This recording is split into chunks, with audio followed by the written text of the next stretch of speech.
Well, hi again, folks. I'm Greg Flynn, the Public Information Director for the City of Pearl, and we're going to take you inside of our state legislature as the session is up and going. And we're going to go under the dome with our very own distinguished gentleman. It is Senator Dean Kirby, the pro tem of the Senate, and Representative Gene Newman. How are you, sir? Glad to be here. Good. Glad to be here. Very good. Well, the session is rocking and rolling now. You've gotten a lot of the ceremonial stuff out of the way, and I guess you guys are getting ready to sink your teeth into some of the big issues. Oh, absolutely. Well, yes, a lot of this that we've done so far is kind of cleaning up some things that we should have done earlier. Anyway, yeah. Now the big bills are coming. They're coming to committees this week. What day is it? Deadline to get out of committee Wednesday. I think. Tuesday. Tuesday, yeah. So Wednesday we'll be on the floor. Yeah, on the floor. So you'll see a lot of bills coming out this afternoon, and then all day and into the night tomorrow, I would think. Well, so a very hot week, and I know one of the topics that's hot in both of the chambers is crime, and a lot of crime bills out there. Gene, we'll start with you over in the House, just really trying to crack down on criminals and to stiffen penalties. A lot of bills surrounding that. Yeah, you know, we in this country through the years, I've seen it for so long. You have a pendulum where it goes from right to left, and we get tough on crime, and then we get easy on crime, and then we get tough on crime. So we're headed back toward the getting tough on crime again place, and we've got a real problem with some places that are not enforcing the laws correctly, and so we're trying to do something about that issue. But we're also increasing penalties on things like felony evasion of law enforcement. So when somebody runs from the police, especially from over here in Rankin County, where they seem to do that a lot, going back across the river, we're going to double the penalties on the felony.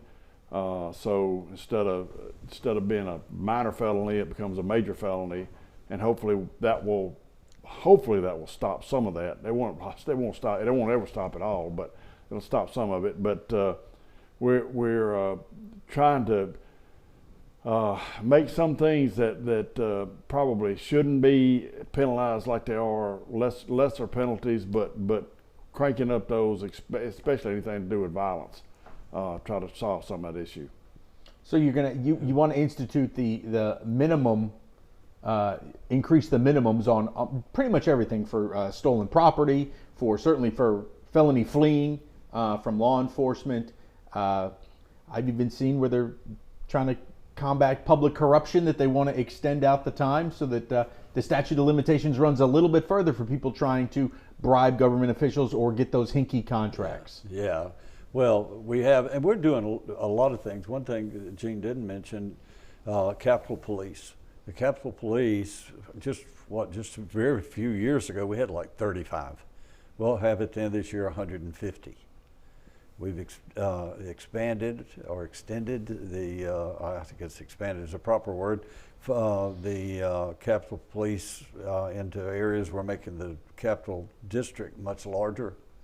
We're trying to, so that people in Pearl and Brandon or wherever can go to Jackson at night without having fear. And we're trying to protect those people in Jackson at the same time. There's a lot of really good areas in Jackson still, but there's some really bad areas. So we're trying to take a lot of this away from, willingly, they want us to, the city of Jackson. We're going to take a lot more area in. We're going to have a lot more Capitol Police. Our Capitol policemen aren't your normal policemen. Most of those are guys, I would say, in their 40s, honestly, that had a separate retirement program with the Highway Patrol that came over to Capitol Police. Capitol Police is controlled by the Highway Patrol, so therefore those guys, like I say, are retirees that don't mess around.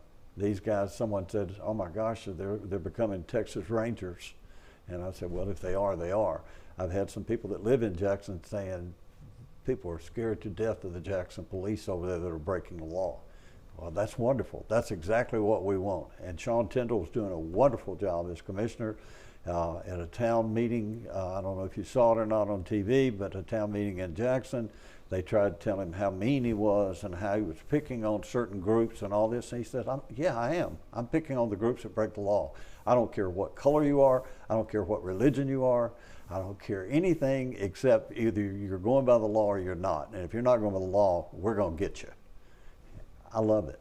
And that's what we need in leadership, and we have a really good leader, I think, in Sean Tyndall. And of course, he's over the Highway Patrol, and then a guy from Rankin County, Bo Lucky, is over over Capitol Police. Bo's a big old boy that doesn't mess around, and he's tough, and everybody knows he's tough, and we're very fortunate to have those type people helping us here as well as in Jackson.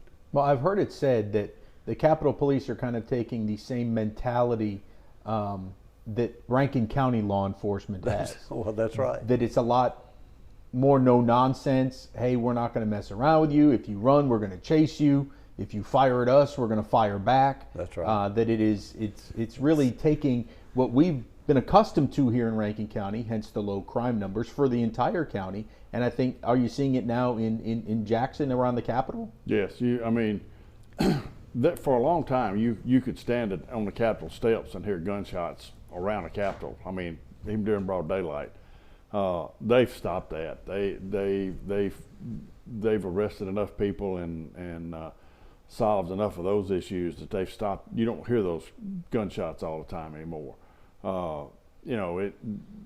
Their results speak for themselves. They're doing a great job. So in essence, I mean, where do you guys see the future of that going? Because they keep expanding the jurisdiction. I mean, it goes almost all the way up. They have the freedom to go almost all the way up to County Line Road now. Well, up State not Street. quite that far. It goes to Northside Drive. But what they're doing, expanding the district right now, is not so much about just expand. Just not just about taking territory, but the way the district was put in place. It's got some V's that are out of it, and there's questions as to where the jurisdiction actually is. So they're trying to resolve those issues. So they're trying to make it a rectangle. So it would go from the river, Northside Drive, over to, I think it's Monument Street, back down to Cherry Road, and then back over to the river. So it's more of a rectangle and gives them more of a defined area. Jackson knows where they're taking care of business, and this also helps Jackson because they've lost so many police officers through the years that this allows them to focus their efforts more on the areas where they don't have to, because Capitol Police is taking care of downtown. And it seems to me to be a great team effort now, because you'll have the Hinds County Sheriff's Office, the Jackson Police Department, Capitol Police, and then even the Highway Patrol, since they get to administer the interstates. And so right. it really could be, a great team. It is, and I think it's going to be a great team, and it's something that's been needed for a long time. This is not, it got to a point where we had to do it, but we should have done it sooner. All right, so we're helping Jackson with crime, the state legislature is. You're also being asked to help with their water. And there are a lot of things that you're being asked to do and things that you're trying to put in place to help regulate the Jackson water crisis for their infrastructure. I don't say it's daily, because it's, you have to hold your breath, I guess, if you turn your faucet on in Jackson. Is water coming out today or is it not? But you guys are having to deal with that as well. We are. We had a bill last week, actually. It's the first real major bill, I guess, that we've had dealing with water. And, Jackson has a problem. We all know that. But the bill that came out in the beginning said that water would not be based on consumption, but based on the area of the home. We changed that. It said the whole state, everyone they'll be billed based on the consumption. It's not fair if you live by yourself in a home, someone that has 8 kids or 10 kids or 6 kids or whatever next door, who do you think should pay the higher water bill? You should pay based on, and I agree with 100%, you should pay based on what you use. So that's all we're doing. Jackson's really pushing it, but it didn't fly in the Senate. Well, Gene, what do you, for the general public out there, we have 82 counties, and the legislature is having to spend all of this time and resources on helping Jackson fix itself. I mean, you could probably see the little frustration from constituents, even perhaps here in Pearl, that we have to spend so much time and, asking for the state to come in and basically run a city. Yeah, and I'm not really in favor of any of that. I don't like the idea of taking tax dollars and supporting, in other words, Pearl tax dollars and supporting the city of Jackson. But the reality of it is, we have a lot of state office buildings downtown. We have a lot of investment. The state of Mississippi has a lot of investment that our people from all over the state have paid for downtown that we need to protect. And while we don't necessarily like it, we recognize that we need to take care of it. So that's what we're trying to do.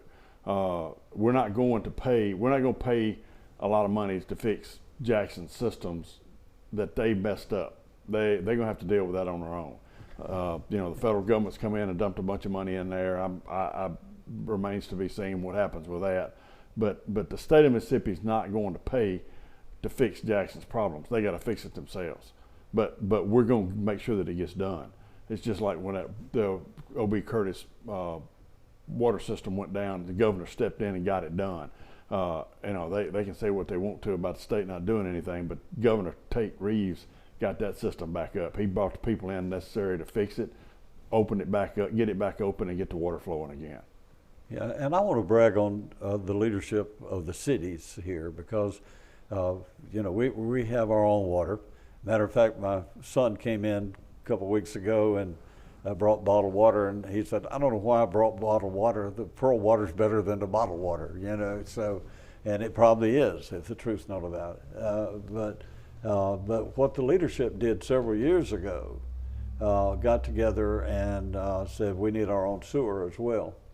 Now you talking about a problem. That's also a problem that hasn't been discussed very much, but because of the leadership of our mayors and aldermen for the cities in Rankin County, we're not having those problems, and we got tired of. I guess you can say the cities got tired of supporting Jackson, and so we have our own. They have their own problems, and you see, had our leadership in the cities not done something several years ago, what kind of problem we'd be having right now. Well, and we have, you gentlemen to thank immensely. As Mayor Jake Wyndham has put the priority on the infrastructure here in the city of Pearl, and much of the federal dollars that flowed down, we had earmarked, ready to go with projects of completely replacing infrastructure here in the city.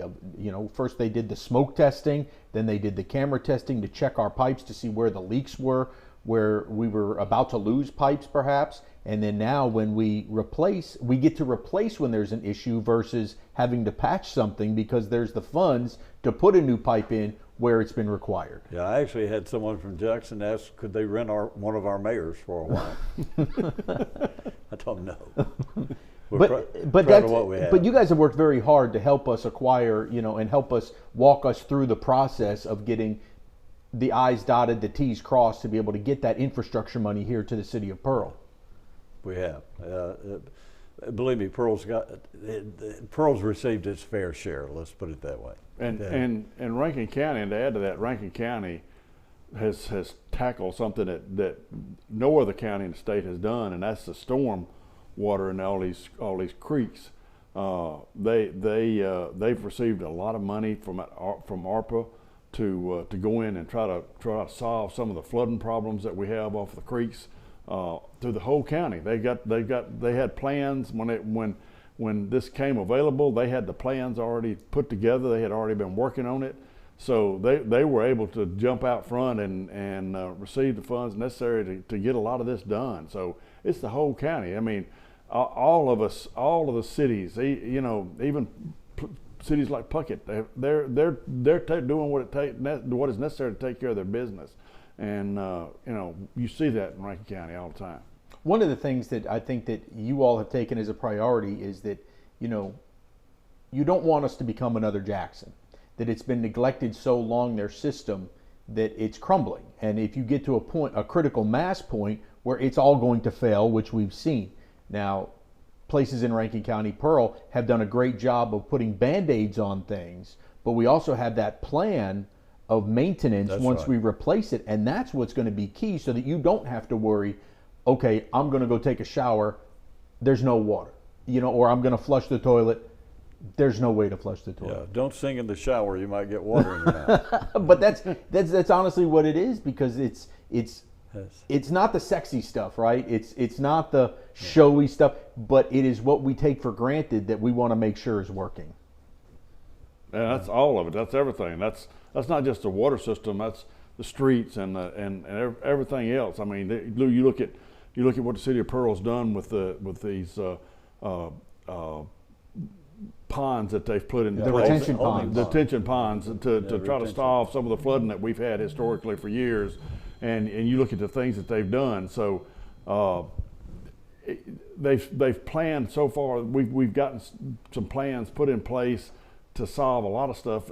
I mean, they're going to try to move the fire department, the main fire department across the road, solve those issues that we have there. So, I mean, everything that we have in Pearl, they've planned for. They keep looking for. They keep going ahead. And even our school system keeps doing the same thing. So, that's the difference. They're not looking to this year. They're not just looking to get reelected. They're looking at what it takes to keep a thriving city. And they don't make unusual requests. We have a lot of really strange requests from some cities. A lot of them are wants, whereas compared to needs, and we're going to take care of those needs first. But Pearl doesn't have as many needs because, as Gene just said, we have had in the past in the cities, and our supervisors as well. They have a plan. They don't just say, "Uh-oh, another problem." Uh-oh. I mean, it's like every day, uh-oh, in Jackson and inside the city, and we're not having that in Pearl, Brandon, and Flowood. We're just not having the problems that they are. And you can't say, well, they're so old. Well, so is Natchez, so is Ocean Springs, so is Vicksburg. But they're not having all these problems because they have people that plan ahead. And it's not just planning ahead; it's working together. We have quarterly meetings with the legislatures and the supervisors and the mayors and the chambers and. All of us, even the congressional offices and the Senate offices, U.S. Senate offices, send people in, and we have meetings about quarterly trying to make sure that we're all on the same page. We want to work together and make sure that we keep moving the cities and the counties forward all together. Yeah, we may compete. We may be competitive with Flowood and Brandon, but when you get right down to it, we got to work together for the betterment of our citizens, and that's what makes us good. And we do that. And let me tell you, the mayor around a big conference table, one mayor will say, I think we may have a problem with this, and another mayor next to him said, well, we think or thought we were going to have the same problem, and so here's what we did. So they talk to each other and they work together, and we do it actually while we're in session once a month, and then when we're not in session once a quarter. And we're all there to help each other. What can I do to help you? What do you need? That type. So it really works out well. There are a couple of counties, I understand, that want to do the same thing. Madison wanted to, but I think it kind of fell through. I think DeSoto might be doing that now. It's a great thing to know that everyone there is for the same purpose, and that's to make Rankin County a better place to live. Every one of them. Yeah, and at the legislature, both houses, they always talk about the Rankin County Mafia because we always get what we want. Yeah. And in that meeting, we also have congressmen and senators or their representative come to those meetings. So we say, we can't come up with that kind of money. You're going to have a federal grant, or you're going to have something in the. So we're all working together. It's really worked out well.